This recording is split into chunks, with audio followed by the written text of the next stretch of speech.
جی بسم اللہ الرحمن الرحیم، السلام علیکم۔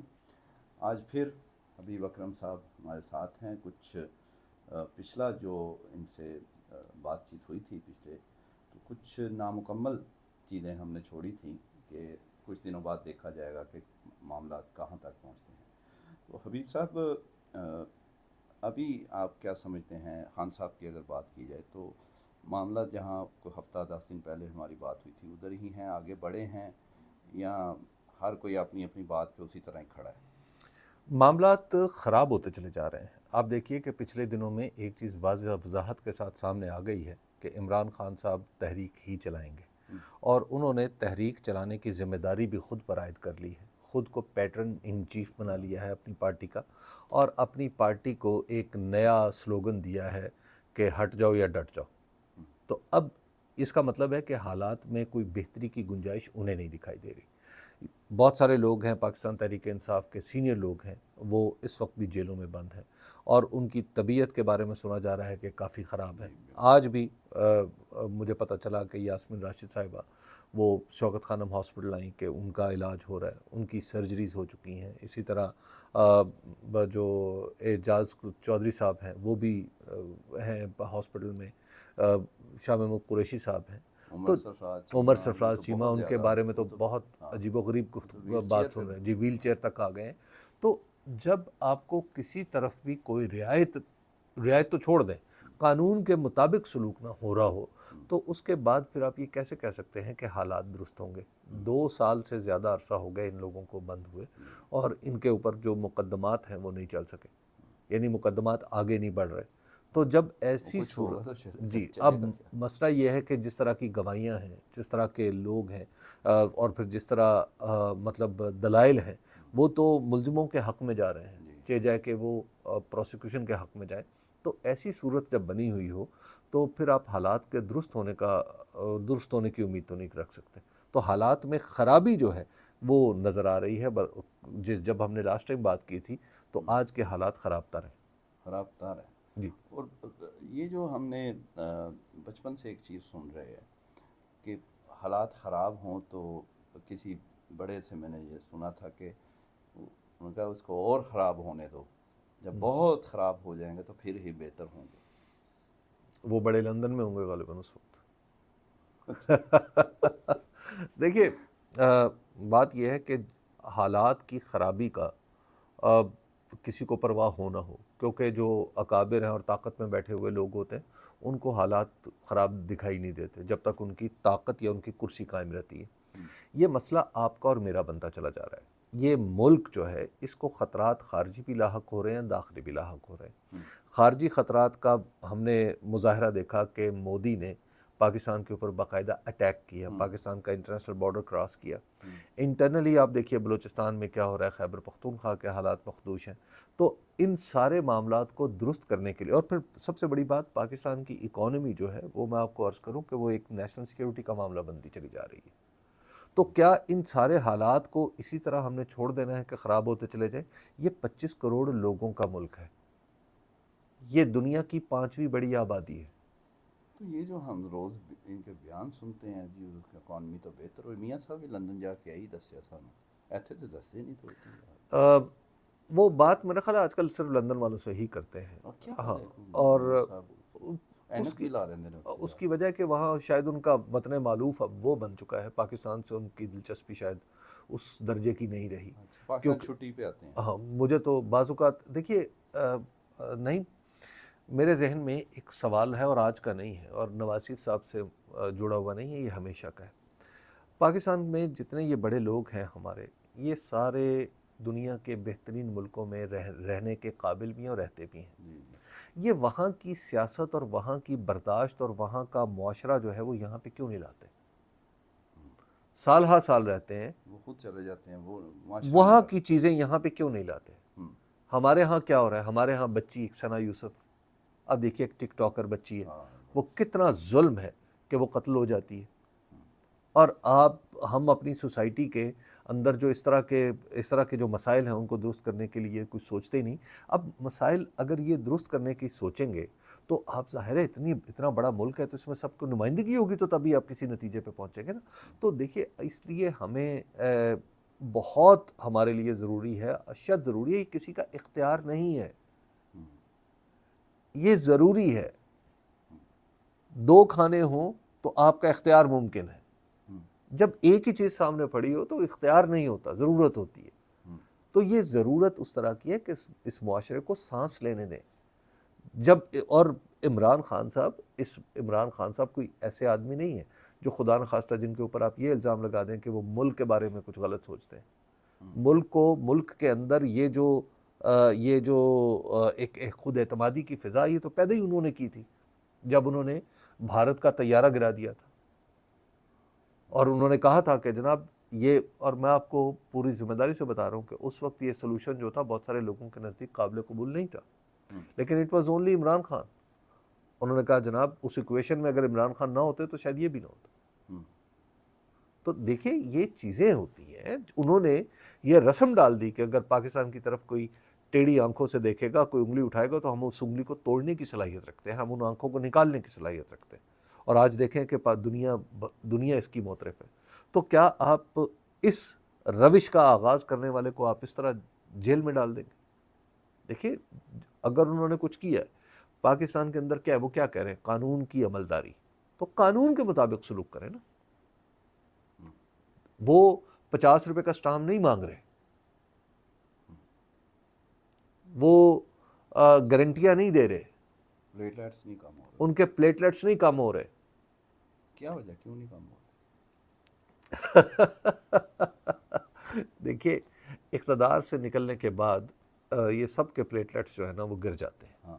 تو عمران خان صاحب کے نہیں گر رہے. اس کی وجہ یہ ہے کہ دیکھیے اس کی وجہ یہ ہے کہ انہیں اقتدار، اب تک کے سیاستدانوں میں، میں کمپیریزن کی بات کر رہا ہوں، اب تک کے سیاستدانوں میں عمران خان صاحب اقتدار کسی مقصد کے لیے لینا چاہتے ہیں. اقتدار فی نفسی ہی ان کے نزدیک مقصد نہیں ہے، جیسا کہ ہمارے بہت سارے سیاستدانوں کے نزدیک ہے کہ جی بس اقتدار مل جائے، اس کے لیے چاہے کچھ بھی کرنا پڑے،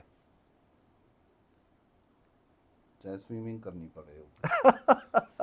دیکھیے اب جو مثلا ہماری جو موجودہ حکومت ہے، اب موجودہ حکومت اب جس طریقے سے یہ چل رہی ہے، روزانہ کی بنیاد پہ ان کو دیکھ کے یہ احساس ہوتا ہے کہ یہ اپنی مرضی سے شاید سوئمنگ بھی نہیں کر سکتے.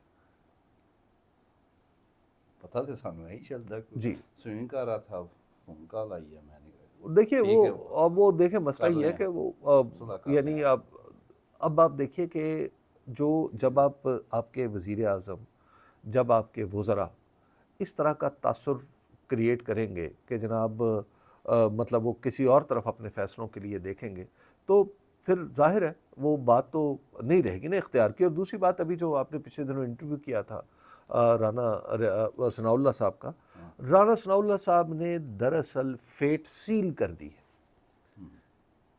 انہوں نے بتایا ہے کہ عمران خان کی مشکلات عدالتی طریقے سے کیسے پیدا ہوئی تھی، اور انہوں نے پن پوائنٹ کر کے بتا دیا ہے کہ وہ شخص جو جسٹس کے نام پہ جو بحروب بھر کے اس کو کرسی پہ بٹھایا گیا تھا، وہ شخص جو تھا وہ ناانصافی کا سب سے بڑا موجب تھا. اب جب انہوں نے تو واضح کر دی ہے یہ بات، انہوں نے مہر لگا دی ہے. اب اس سے زیادہ اور کیا بات ہو سکتی ہے کہ یہ جو حکومت ہے یہ دراصل کیسے آئی اور اس کا اختیار کتنا ہے. قاضی فائز صاحب ظاہر ہے اس کے ساتھ ہوا ہے، جی مطلب ایک شخص ہے نا جو اپنے جس نے دراصل انصاف نہیں کیا، انتقام لیا، بس تو بات واضح ہو گئی. حکومت کا ٹاپ بندہ کہہ رہا ہے، اور حکومت کا ٹاپ آدمی کہہ رہا ہے. ان کے دیکھیں رانا ثناء اللہ صاحب، وہ ایک رانا صاحب تمام تر میں آپ کو بتاؤں کہ ان کی رائے سے کئی دفعہ اختلاف مجھے ہوتا ہے، لیکن رانا صاحب ایک محترم آدمی، ایسا شخص ہے جس کی بات پہ بھروسہ کیا جائے، اور وہ اتھارٹی سے اور ان کے سیاسی نظریات، خیالات جو بھی ہوں. جی جی جی بالکل صحیح بات. تو یہ تو درست ہے، انہوں نے بات واضح کر دی کہ جناب یہ ہم کیسے اقتدار میں آئے، اڑا نہیں دیتا سب. جی. اور پھر آپ دیکھیے رانا صاحب کی مجھے جس طرح رانا صاحب کو وزیر بنانے کے لیے جو کچھ ان سے ان کو منتیں بہت مرادیں زیادہ ہوئی اور جو کئی منت دفعہ و وہ زاری کی انکار گئی انہوں نے کیا۔ جی، تو یہ کوئی چھوٹی بات تو نہیں ہے کہ ایک محترم آدمی جب بنتا ہے، انہوں نے محترم آدمی اور کی شکست نشانی یہ بھی ہوتی فوراً تسلیم کہ کی۔ شکست فوراً تسلیم کرتا ہے۔ تو رانا صاحب ایم این اے ہوتے یا وزیر ہوتے یہ میٹر نہیں کرتا، ایک آدمی محترم شخص ہے اور اس پورے سسٹم سے آگاہ ہے، تو انہوں نے تو واضح کر دیا۔ تاریخ کی وہ جو الجھن تھی، وہ جو ہم جیسے صحافی کہہ رہے تھے، انہوں نے اس کے بارے میں بات واضح کر دی کہ جناب یہ ہوا تھا۔ تو ان راستوں سے آئی ہوئی حکومت کتنی بااختیار ہوگی اور کیا کر سکے گی؟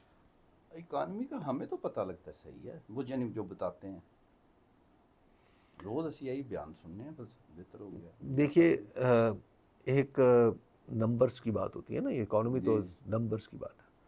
آپ کا یہ جو سال گزرا ہے، یہ جو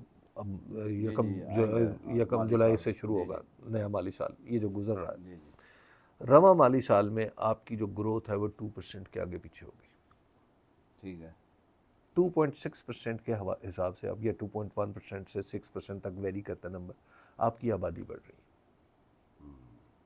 تو گروتھ کہاں گئی؟ تو آپ کی گروتھ تو ہے ہی نہیں پریکٹیکلی، نہیں۔ تو پھر آپ کس چیز کو کہتے ہیں کہ گروتھ ہو رہی؟ آپ کی جو مینوفیکچرنگ کی صورتحال ہے وہ پاکستان میں، وہ آپ ذرا اٹھا کے دیکھ لیں۔ آپ بازاروں میں چلے جائیں، آپ کو اندازہ ہو جاتا ہے کہ کیا ہو رہا ہے۔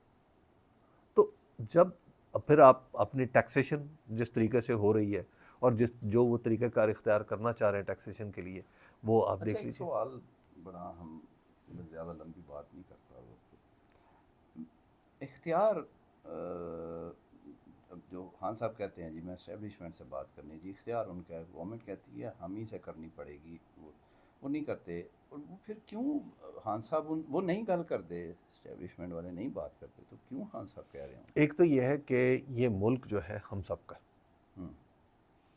اس ملک میں ایک واقعہ بڑی دلچسپ، میں آپ کو بات بتاؤں، ایک واقعہ لکھا ہے قدرت اللہ شہاب نے۔ قدرت اللہ شہاب نے شہاب نامہ، وہ ان دنوں آزاد کشمیر جو نیا نیا آزاد ہوا تھا، تو وہ وہاں پہ گئے، تو وہاں پہ انہوں نے دیکھا کہ ایک گدھے پہ ایک بوڑھا جوڑا، اس نے جو وہاں پہ بمباری ہوئی یا وہاں سے کرید کے سونا چاندی اکٹھا کیا، اور وہ قدرت اللہ شہاب سے پوچھنے لگے کہ بیت المال کہاں پہ، اور وہ سامان لے کے انہوں نے کہا کہ یہ قیمتی سامان جو ہے نا ہم بیت المال میں جمع کرائیں، یعنی وہاں پہ کشمیر میں بیت المال کہا جاتا تھا اس زمانے میں، اب خزانے میں، یعنی قومی خزانے میں جمع کرائیں۔ دیکھیے یہ ملک اس کا بھی تھا، یہ بیت المال جو ہے نا ہمارا، ہم سب، یہ پورا ملک ہم سب کا سانجہ ہے۔ اگر کیا ایسا نہیں ہو سکتا کہ میں سوچوں کہ جناب یہ پاکستان کے اندر یہ چیز بہتری ہے، تو پھر کیا میرا پاکستانی ہونے کا یہ حق نہیں ہے کہ میں اکابر کو کہوں، بڑوں کو کہوں کہ جناب میرے ذہن میں تو اس تجویز پر بھی غور کر لیں؟ تو عمران خان صاحب کا یہ استحقاق نہیں ہے کہ وہ مسائل کا درست اندازہ کرے اور درست انداز میں فریقوں کا اندازہ کرے کہ اس سے بات کر کے آگے بڑھے؟ تو نہیں کرتے نا، تو نہ کرے، ان کا تو کہنا کام ہے نا۔ دیکھیے ایک دعوت دینا تو میرا کام ہے، آپ اس کو نہ قبول کریں، یہ بار بار کیوں کہتے ہیں؟ نہ قبول کریں۔ آپ دیکھیے کریں، یہ میرا ملک ہے، یہ ہمارا پاکستان ہے، ہم نے اس پاکستان کو آگے لے کے جانا ہے، بلکہ انشاءاللہ اوجہ سریا تک لے کے جانا ہے۔ اہم بات یہ ہے کہ اس کو بہتری کے لیے جو بات آپ نہ سنیں،